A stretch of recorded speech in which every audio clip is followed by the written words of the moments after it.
फिजा अलकरम, इल्म व हिकमत की महकी फिजा अलकरम, अलकरम अलकरम ऐ खुदा अलकरम। Alkaram high school, Shershah road, Data Nagar, Badami Bagh, Lahore. अस्सलाम वालेकुम डियर स्टूडेंट, मैं sir Abdul Hameed Alkaram high school Data Nagar की तरफ से 10वीं के केमिस्ट्री के नए चैप्टर नंबर 10 के साथ हाज़िर हूँ। आज हम पढ़ेंगे एसिड और बेस के ब्रॉन्स्टेड और लोरी कॉन्सेप्ट के बारे में। ब्रॉन्स्टेड और लोरी दो साइंटिस्ट थे जिन्होंने 1923 में इन 1923 प्रोटॉन ट्रांसफ़र की बुनियाद पर एसिड और बेस का नज़रिया पेश किया। इन 1923 एक डैनिश केमिस्ट जिसका नाम था ब्रॉन्स्टेड और इंग्लिश केमिस्ट जिसका नाम था लोरी, इन्होंने प्रोटॉन ट्रांसफ़र की बुनियाद पर एसिड बेस का नज़रिया पेश किया। इन दोनों के मुताबिक एसिड एक ऐसी शय है, मालिक्यूल या आयन्स है, जो किसी दूसरे शय को प्रोटॉन देने की सलाहियत रखते हैं।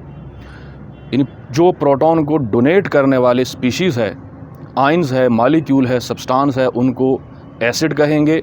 और बेस एक ऐसी शय है, एक ऐसी स्पीशीज़ है, एक ऐसी सब्सटेंस है जो किसी दूसरी शय से प्रोटॉन कबूल करने की सलाहियत रखते हो। तो प्रोटॉन देने वाले एसिड और प्रोटॉन कबूल करने वाले, प्रोटॉन एक्सेप्ट करने वाले बेस है। तो एसिड अ सब्सटेंस, मॉलिक्यूल और आयन दैट कैन डोनेट, जो दे सके प्रोटॉन, हाइड्रोजन आयन को प्रोटॉन कहते हैं, टू अनदर सब्सटेंस। और बेस क्या है? अ सब्सटेंस, मॉलिक्यूल और ion that can accept a proton from other substance. तो किसी दूसरे शय से प्रोटॉन लेने वाले बेस होंगे और किसी दूसरे शय को प्रोटॉन देने वाले एसिड होंगे। तो यहाँ पर अगर एक एग्जाम्पल हम करें, फॉर एग्ज़ाम्पल HCl है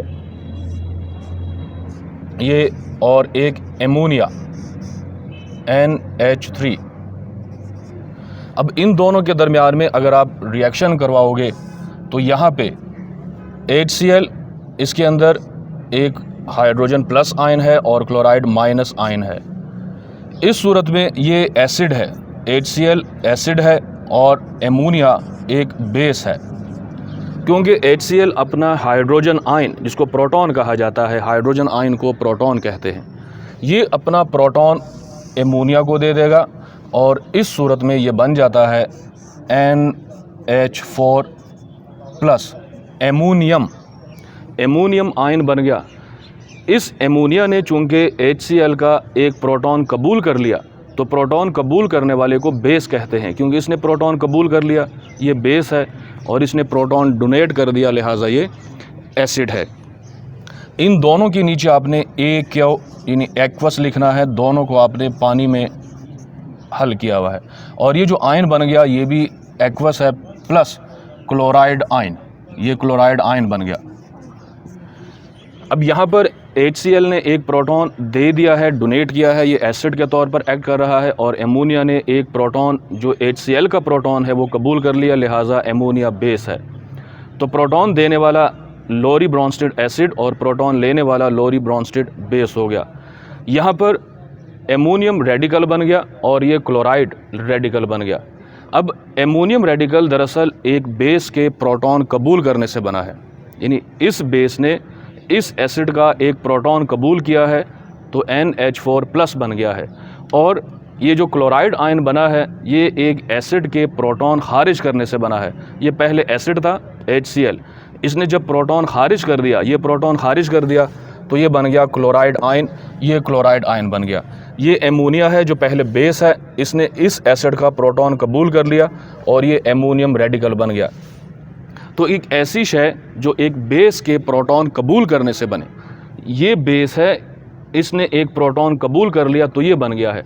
तो इस शय को हम कहेंगे कि ये कॉन्जुगेट एसिड बन गया, कॉन्जुगेट एसिड। कॉन्जुगेट बोलते हैं पेयर की सूरत में, जोड़े की सूरत में।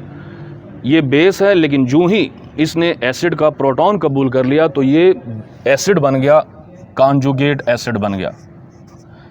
इसी तरह से ये क्लोराइड आयन चूंकि एक एसिड के प्रोटॉन देने से बना है, तो जो ही इसने ये प्रोटॉन खारिज कर दिया तो ये बेस बन गया है और इसे हम कहेंगे कॉन्जुगेट बेस। तो कॉन्जुगेट बेस एक ऐसी शय है जो एक एसिड के प्रोटॉन खारिज करने से बने, कॉन्जुगेट बेस। तो लेफ़्ट साइड पर ये रिवर्सिबल रिएक्शन आपने शो करना है, फॉरवर्ड रिएक्शन और रिवर्स रिएक्शन। फॉरवर्ड रिएक्शन में HCl एक एसिड के तौर पर एक्ट करता है, एमोनिया एक बेस के तौर पर रिएक्ट करता है। इसी तरह से रिवर्स रिएक्शन में एमोनियम रेडिकल, एमोनियम आयन जो एक बेस के प्रोटॉन कबूल करने से बना है, ये एक एसिड के तौर पर एक्ट करता है और क्लोराइड आयन एक बेस के तौर पर एक्ट करता है। तो जब इस तरह से रिएक्शन में एक एसिड प्रोटॉन देता है तो ये दूसरी तरफ कॉन्जुगेट बेस बन जाता है, और जो बेस एक एसिड का प्रोटॉन लेता है तो वो एक कॉन्जुगेट एसिड के तौर पर एक्ट करता है। तो कॉन्जुगेट एसिड क्या है? ऐसी शय जो एक बेस के प्रोटॉन कबूल करने से बने। ये बेस है, इसने प्रोटॉन कबूल कर लिया तो ये कॉन्जुगेट एसिड बन गया, ये कॉन्जुगेट एसिड बन गया। कॉन्जुगेट बेस क्या है? ऐसी शय है जो एक एसिड के प्रोटॉन देने से बने। इस एसिड के प्रोटॉन देने से ये क्लोराइड आयन बना है, लिहाजा ये कॉन्जुगेट बेस है। इसी तरह से अगर आप एक दूसरी एग्जाम्पल दे इसी हवाले से, आप H2O पानी है प्लस HCl या HNO3 जो भी आप लिखोगे, HCl लिख देते हैं। अब ये दोनों आपस में रिएक्ट करते हैं। इसमें ये HCl एक प्रोटॉन देने की सलाहियत रखता है और H2O एक प्रोटॉन लेने की सलाहियत रखता है, लिहाजा ये एसिड है और ये बेस है। अब HCl का जो प्रोटॉन है ये पानी एक्सेप्ट करेगा, ये एक्सेप्टर है, ये डोनर है, ये क्लोराइड आयन। तो यहाँ पर बन जाएगा H3O plus hydronium ion plus chloride ion. तो कोई भी आप एसिड और बेस जो लोरी ब्रॉन्सन के मुताबिक हो, वो हमेशा प्रोटॉन देने और प्रोटॉन लेने वाले मौजूद होने चाहिए। एक प्रोटॉन देने की सलाहियत रखता हो तो साथ वाला प्रोटॉन लेने की सलाहियत भी रखता हो। अब ये हाइड्रोनियम आयन ये बेस है, ये एसिड है, लेकिन चूंकि हाइड्रोनियम आयन ने एसिड का एक प्रोटॉन कबूल कर लिया है तो अब हाइड्रोनियम आयन होगा कॉन्जुगेट एसिड, क्योंकि ये बेस से बना है और ये एसिड से बन गया है तो इसे बोलेंगे कॉन्जुगेट बेस। ये फॉरवर्ड रिएक्शन में पानी बेस है, HCl एसिड है, जबकि रिवर्स रिएक्शन में, ये रिवर्स रिएक्शन में H3O प्लस ये एसिड है, कॉन्जुगेट एसिड, और क्लोराइड आयन कॉन्जुगेट बेस है। जब भी ऐसी दो अशिया जो एसिड और बेस दोनों की तरह रिएक्ट करें, ये दोनों एक पेयर की सूरत में होते हैं। जहाँ पर बेस होगा तो उसका लाजमी तौर पर कॉन्जुगेट एसिड होगा, और जहाँ पर एसिड होगा उसका लाजमी तौर पर कॉन्जुगेट बेस होगा। तो बेस इसका कॉन्जुगेट एसिड और एसिड कॉन्जुगेट बेस, ये एसिड बेस पेयर की सूरत में होते हैं। सेकंड है कि एम्फोटेरिक क्या है? एम्फोटेरिक ऐसी अशिया है जो एसिड और बेस दोनों की तरह रिएक्ट करे, एक एसिड भी हो और एक बेस भी हो। मिसाल के तौर पे हम पानी लेते हैं, H2O इस रिएक्शन में बेस के तौर पर एक्ट करता है, इस रिएक्शन में बेस के तौर पर उसने एक्ट किया है। लेकिन जब इसी पानी को हम ले लेते हैं H2O एमोनिया के साथ ले लेते हैं, तो एमोनिया के साथ इसने रिएक्शन करना है, ये अपना H प्लस दे देगा इसको, तो ये बन जाएगा NH4 प्लस और OH माइनस अलग हो जाएगा। यानी यहाँ पर वाटर जो है, पानी जो है, वो एसिड के तौर पर एक्ट करता है और यहाँ पर ये बेस है, ये कॉन्जुगेट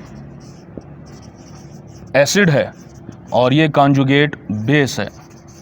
अब अगर आप इस रिएक्शन पर गौर करें, एम्फोटेरिक ऐसी शय, a substance which behave as a acid as well as base, acid और बेस दोनों की तरह रिएक्ट करे, उसे कहते हैं कि ये एम्फोटेरिक है। मिसाल आप ये वाली दे सकते हैं और ये वाली दे सकते हैं।